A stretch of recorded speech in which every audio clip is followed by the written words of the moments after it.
کسی مفتی صاحب نے یہ فتویٰ دیا ہے کہ اگر تصویر کوئی سامنے لگی ہوئی ہے اور سر کے ساتھ ساتھ پوری باڈی بھی ہو تب اس شخص کی نماز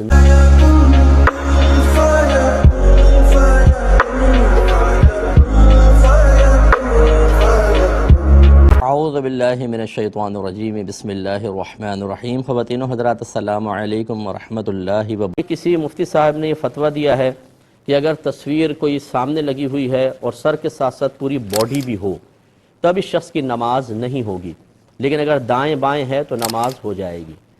دیکھیں، میں گارنٹی سے آپ کو کہتا ہوں کہ یہ کوئی مفتی ہو ہی نہیں سکتے ہیں، کیونکہ ہم تو اس فیلڈ کے بہت عرصے سے اس فیلڈ میں کام کرنے والے ہیں۔ یہ کوئی عالم صاحب ضرور ہوں گے لیکن مفتی تو ہو ہی نہیں سکتے ہیں۔ وجہ اس کی یہ ہے کہ پہلی بات تو یہ کہ جو ہماری شریعت تصویر کہتی ہے اس سے مراد صرف چہرہ ہوتا ہے، صرف چہرہ۔ آپ چہرہ کالا کر دیں اور پوری باڈی ہے، ہاتھ ہے، پیر ہے، پوری تصویر سامنے لگی ہو، نماز بالکل طیب حلال ہے۔ صرف صورت کو یہ تصویر کہتے ہیں، یاد رکھیں، فیس کو۔ اب وہ کہہ رہے ہیں پورا دھڑ، پہلے تو یہ غلطی۔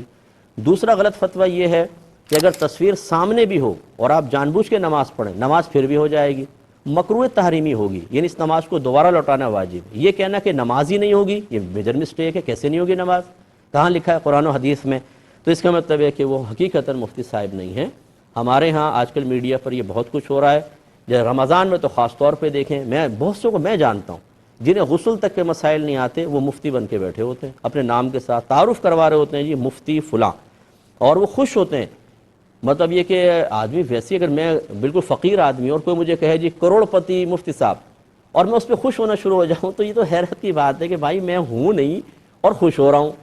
تو اس طریقے سے بالکل غلط چیز ہوتی ہے۔ خدا را ہم گزارش کرتے ہیں کہ اپنے آپ کو مشہور کرنے کے لیے، تسکین نفس کے لیے، کسی کی تنقید سے بچنے کے لیے، کسی باطنی احساس کمتری کو ختم کرنے کے لیے، ترقی کا زینہ جھوٹ بول کر تیزی کے ساتھ طے کرنے کی غرض سے اپنے نام کے ساتھ اس طرح القابات نہ لگائیں۔ یہ گناہ ہے مستقل، آپ جھوٹ بول رہے ہیں۔ اچھا، ایک دو کو میں نے منع کیا جن کو میں جانتا تھا کہ ان میں فتوے کی صلاحیت نہیں اور پھر بھی ہے، اور بس میں کہتا ہوں کہ اللہ تعالیٰ معاف فرمائے، میرے سے تعلق بھی ہو گیا، جیسے شاگرد ہوتے ہیں بعض اوقات، تو کہتے ہیں وہ سب ہم نہیں کہتے، وہ تو خود لگا دیتے ہیں۔ بھائی نہیں کہتے تو آپ منع کریں نا کہ بھئی میں مفتی نہیں ہوں، آپ کیوں میرے نام کے ساتھ مفتی لگا رہے ہیں؟ یہ لازم ضروری ہے۔ نہ بیٹھیں آپ بولیں میں نہیں بیٹھتا ہوں، مجھے علامہ لکھ دیں، مولوی صاحب لکھ دیں، اور کچھ لکھ دیں، لیکن مفتی نہ لکھیں۔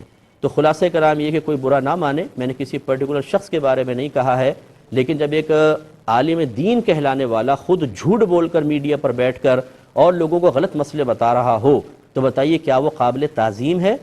کیا وہ میدان معاشر میں یہ سمجھتا ہے کہ اللہ کی بارگاہ میں جا کے غلط مسئلے بتا کے اور جھوٹ بول کر میں کوئی مقام مرتبہ حاصل کر سکتا ہوں؟ اسی عوام کے سامنے اگر اس کو سزا ہو گئی اور گرفت ہو گئی تو یہ بہت بری چیز ہے۔ آپ پہلے ترقی کا زینہ ضرور طے کریں، محنت کے ساتھ کریں، چوری کے ساتھ نہ کریں، اس کا کوئی فائدہ نہیں ہوگا، پھر اسی قسم کے مسائل صادر ہوتے ہیں اور قوم بیچاری پریشان ہوتی ہے۔ خلاصہ کلام یہ ہے کہ فقہا نے فرمایا اگر تصویر سامنے، اور تصویر کسے کہتے ہیں؟ یہ صورت، اور اس کمرے میں نماز پڑھی تو سخت مکروہ تحریمی ہے، اس نماز کو دوبارہ پڑھنا واجب ہے، لیکن فرض ادا ہو جائے گا۔ مثال کے طور پہ آپ ظہر کی نماز پڑھ رہے ہیں، 5 منٹ باقی تھے، آپ نے سامنے تصویر کی نماز پڑھ لی، عصر شروع ہو گئی۔ اب سوال ہے کہ ظہر کی نماز ہوئی کہ نہیں ہوئی؟ فرض ادا ہو گیا یا اس کو قضا کہیں گے؟ نماز ہو گئی، لیکن چونکہ تصویر کے سامنے پڑھی ہے تو مکروہ تحریمی ہے، پوری زندگی میں کبھی بھی لوٹا لیں واجب ہے۔ پھر دائیں بائیں ہو تو اس سامنے کے مقابلے میں کراہت کم ہے، لیکن پھر بھی مکروہ تحریمی ہے۔